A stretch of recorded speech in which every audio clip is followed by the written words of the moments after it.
नमस्कार, मैं कशिश और स्वागत है आपका नेक्स्ट 9 लाइव में। महंगाई के मुद्दे को लेकर विपक्ष के विरोध के चलते संसद की कार्यवाही बाधित होने के बीच भारतीय जनता पार्टी ने अब राहुल गांधी पर निशाना साधते हुए कहा कि पूर्व कांग्रेस अध्यक्ष राजनीतिक रूप से अनुपयोगी हो सकते हैं, लेकिन उन्हें विधायिका के कामकाज पर अंकुश लगाने की कोशिश नहीं करनी चाहिए। संसद का मॉनसून सत्र सोमवार से शुरू हुआ है, लेकिन कुछ खाद्य पदार्थों पर जीएसटी लगाए जाने और बढ़ती महंगाई जैसे मुद्दों पर कांग्रेस सहित विपक्षी सदस्यों के विरोध के चलते दोनों सदनों में अब तक कामकाज सुचारू रूप से नहीं हो सका है। सरकार और विपक्ष दोनों ने एक दूसरे पर देश से जुड़े महत्वपूर्ण मुद्दों पर चर्चा से बचने का आरोप लगाया।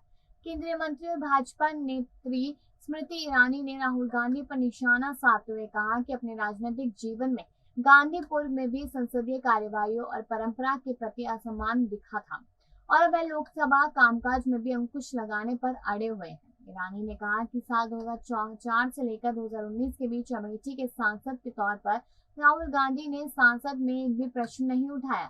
जब उन्होंने संसदीय क्षेत्र को छोड़ दिया और वायनाड के सांसद बन गए, तब लोकसभा में 2019 में शीतकालीन सत्र में उनकी उपस्थिति 40% से भी कम थी। साल 2019 में हुए लोकसभा चुनाव में अमेठी से राहुल गांधी को हरा चुकी ईरानी ने आरोप लगाया कि पूर्व कांग्रेस अध्यक्ष ने सदन में कभी कोई निजी विधेयक भी पेश नहीं किया और ईरानी ने गांधी की विदेश यात्राओं पर भी कटाक्ष किया और कहा कि यह उनकी अपनी ही पार्टी में चिंता का विषय बन गया है। कि उन्होंने कहा कि अपने राजनीतिक जीवन में गांधी पूर्व में भी संसदीय कार्यवाही और परंपरा के प्रति असम्मान दिखा चुके हैं और ये वे सुनिश्चित करने के लिए स्वयं को समर्पित कर चुके हैं, ना तो संसदीय कार्यवाही हो और ना ही कोई बहस हो।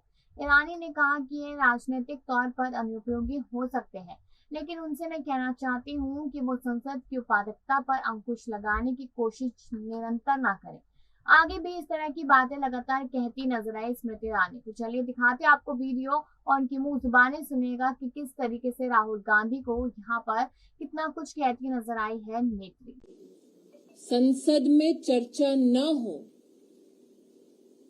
संसद की कार्यवाही स्थगित हो, इसके रचनाकार राहुल गांधी से आज भारतीय जनता पार्टी के कार्यकर्ता पूछना चाहेंगे कि आपने अपने संसदीय इतिहास में लोकसभा में कितने प्राइवेट मेंबर बिल इंट्रोड्यूस किए, जिन्होंने अमेठी के सांसद होने के नाते आज तक अमेठी के सांसद के नाते एक प्रश्न न किया हो, जिन्होंने अमेठी छोड़कर वायनाड जाने के बाद 2019 के शीतकालीन सत्र में 40% से भी कम की अटेंडेंस रखी हो, जिनका पूरा राजनीतिक जीवन संसदीय परंपराओं का अपमान करते बीता हो, आज वो संसदीय कार्रवाई, संसद में डिबेट,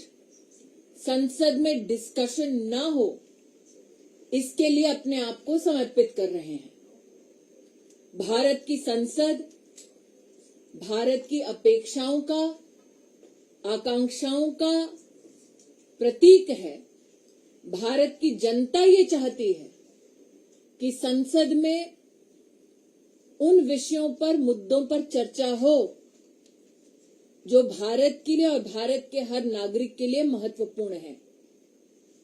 राहुल गांधी, जिनका राजनीतिक इतिहास इस बात से भी प्रतिबिंबित होता है कि वो देश में कब हैं, देश के बाहर कब हैं, वो उनकी अपनी पार्टी में चिंता का विषय बन जाता है, उनसे कहना चाहती हूं कि वो भले ही अनप्रोडक्टिव हो पॉलिटिकली, लेकिन पार्लियामेंट की प्रोडक्टिविटी पे अंकुश लगाने का दुस्साहस निरंतर ना करें। A gentleman who has made his political calling to ensure that productive debates do not take place in Parliament has a checkered parliamentary history. As the Amethi MP, he never posed any questions in Parliament. Once he abandoned Amethi and went to Wayanad, his attendance in the winter session in Parliament 2019 was a meager 40%.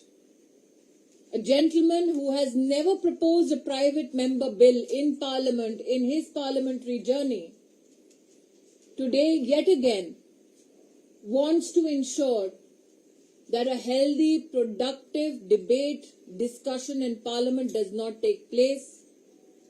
Today is adamant to bring down the productivity of the Lok Sabha. A gentleman whose entire political history has been dotted with showing disrespect to parliamentary procedures and constitutional means of engagement, needs to recognize that the Parliament of India reflects the spirit, the expectations, the aspirations of the people of India. The citizens of India hope that Parliament be used as a productive platform to bring forth issues of national importance, which will have a socio-political and economic impact on the discourse of the nation. Yet again, Rahul Gandhi, in yet again session of Parliament, shows nothing but disrespect to parliamentary procedures of engaging in productive, constitutionally enabled discussions. Thank you.